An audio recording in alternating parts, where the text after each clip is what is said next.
Hello and welcome to Bristol Reptile Emporium's YouTube channel. I'm Gail. And I'm Michelle. And today we are going to do a visual health check on amphibians and tortoises. So we're going to start with a tortoise, and I have one here. So Michelle, what kind of tortoise do we have here? So this particular species is a horsefeld tortoise. So he's very small, so I'm guessing he's quite young. Yeah, so he's only about a year old, this one. Great. And so can you talk us through how we would do a health check? Yep, so if you've seen our other videos on health check, we normally always start at the head of the animal. It's a great place to begin, and then we move backwards from there. So what we want to start off with is by checking the nose and eyes. So they need to be clear, no discharge, no extra mucus or anything like that. And when they're breathing, we don't want any bubbles or anything like that coming from the nasal area. Similarly, if we were to put our ear quite close to the animal, we just want to check that there's no rasping when they're breathing either. You shouldn't barely be able to hear them in that sense. In regards to the mouth, we want it to sit flush. We don't want it to open with any gaping or sit at any funny angles or anything like that.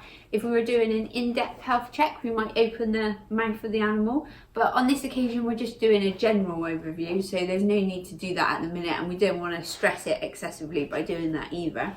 And then what we're going to do is we'll come back to the front legs, obviously because they're next to the head. The neck's sitting nicely, it's not holding his head at a funny angle or anything like that, so that's good.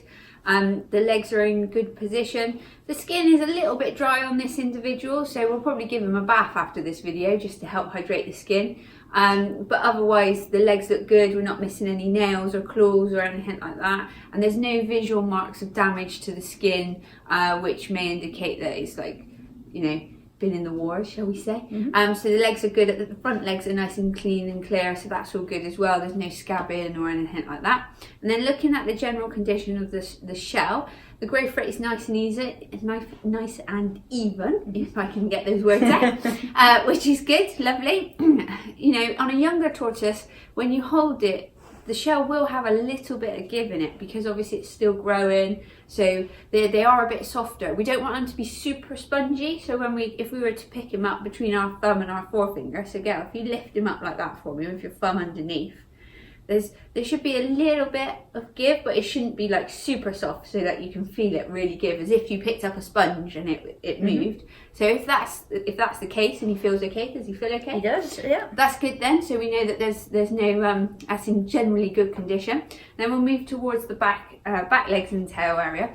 So again, we're checking the toes and the nails, making sure that we're not missing any. We're also making sure that they're in okay condition. The nails on this individual are a little bit long, so we might decide to give them a trim, and we can do that with a little bit of care. Obviously they do have blood vessels in their nails, so we have to take care when we do that. So if you don't feel comfortable trimming your own animal's nails and they're not wearing them down by themselves, you can obviously get professionals to do that, whether that be a vet or somebody along that sort of line, to trim the nail, and there's less chance of the blood vessel being clipped when they do it because they'll have years of practice of doing it. And then obviously we want to be looking at the cloaca and the tail area. So we don't want lots of waste stuck to this area because obviously it's not good for them, and we want it to be nice and clean. So in the case of this individual, that all seems to be fine, no problems on that front. So it looks like we've got a happy little chappy here. Great. And if we do come across any problems, what do we do? So really what we should be doing as hobbyists is we should be providing first aid. So if we notice a wound or something like that, we should be administering first aid as we would if there was a problem ourselves. And then if there's something that it seems to be a bit more than that, so say for example the wound doesn't close over very quickly and it changes colour or there's a change in anything, then we should take it straight to the vets. Obviously, we're not professionals in providing veterinary care, so the best people to deal with these problems to prevent them becoming more of an issue and further infections and things like that setting in is the veterinary professionals. So you do need to make sure if you've got animals that you know of a reputable vet in your area and you're able to get them to it, obviously, so that we can nip any problems in the bud nice and quickly. Great. So now we're going to move on to amphibians, and as you can see I have one in my hand. Now it's not a real one, this is a toy. As you know, frogs don't really sit still, so it's very hard for us to hold one here and show you. So we thought we'd have a toy just to talk through it, and we will have some pictures and some clips throughout of an actual frog. So Michelle, you would like to talk us through? Yeah, so first of all I'm going to say that amphibians are really hard to do health checks on, and they're really good at looking well when they're not, which makes it even harder for us to identify issues, basically. So anybody who's kept or is doing research into keeping amphibians will know that they are magnificent at absolutely looking 100% until you go to the enclosure and they're almost at the point of no return, if that makes sense.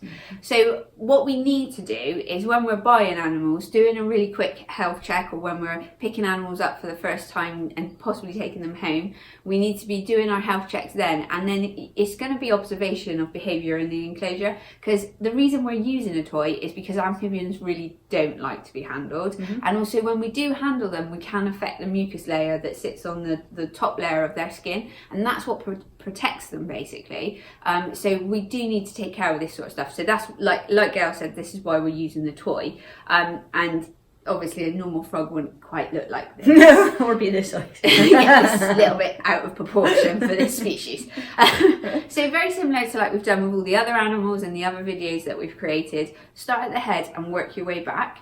And now what you should do first is really just have a general overview of the animal and just see what that skin condition is like. If you've got any patches of discoloration, obviously frogs can change their tone of colour slightly and flush things through, so it can be a little bit tricky, which is going to be something I'm going to say throughout this video. Amphibians are hard. Okay? It doesn't matter how long you've been doing it. You can be in this industry for a long time. You can look at amphibian one day and you think it's absolutely fine. The following day you can say, no, this is not fine, this is a problem. So that's why it's important to keep checking them regularly, so that as soon as you notice something, you can do something about it, basically. So we've looked over the entire length of the body and the animal, and it looks okay, what we would expect for that species. We're looking at exactly the same. We're looking at the eyes, making sure that there's no discharge or extra mucus sitting in any particular area, so that seems fine. We're looking at the nose for similar issues, so extra mucus, any bubbling, discharge or anything like that seems to be fine. Mouth wants to sit flush, no gaping or holding it at a funny angle or anything like that, and if that's the case, good. Legs and toes, obviously front legs, we'll start off with those. Want to make sure that all the toes are sat in the right positions and not bent backwards at funny angles or anything like that. The leg seems to sit correctly with how the amphibian holds its position, because frogs sit slightly differently, so it's something to bear in mind. If you've got a terrestrial species, they'll sit slightly different, like kind of more a bit set upright, if that makes sense, whereas the arboreal species will, in rest mode, will tuck up under itself. Take that into consideration. Think of the time that you're looking at the animal as well. Is it when it's active? Is it when it's in rest period? These are all things that will help with your checks and your overviews. Then look down the length of the body. You want to be making sure there's no kinks or bends or curves in the spine. And then you want to be looking at the hind legs as well. Obviously when the hind legs extended, as this particular one is, we just want to make sure that it's sitting at the right angle for that species. It's not going off at any weird positions or anything like that, and that there's no bends within the bone structure, so it should sit fairly straight. You don't want a curve in the bone or anything like that, and they're all general checks that we can be doing. But as we say, frogs are tricky and they never do what you want them to do, and you'll see from some of the clips that we've taken, it took us a long time to get some pictures of some frogs. So if there are any issues, what do we do? So again, if it's first aid based, we can basically administer basic first aid. Again, it's trickier with frogs because the skin's more sensitive. We're a bit more limited with our first aid products that we can and can't use. And it's mostly keeping areas clean, using dechlorinated water to clean the areas with cotton buds and things like that. If that doesn't work, again, straight back up the vets, okay? So make sure, if you're a hobbyist and an owner of any type of reptile or amphibian, that you know of a local vet that deals with exotics so that you can use them as a point of reference. Don't be scared of communicating with your vet. They're qualified and able to do this, and they're there to make our lives easier. Okay, thank you.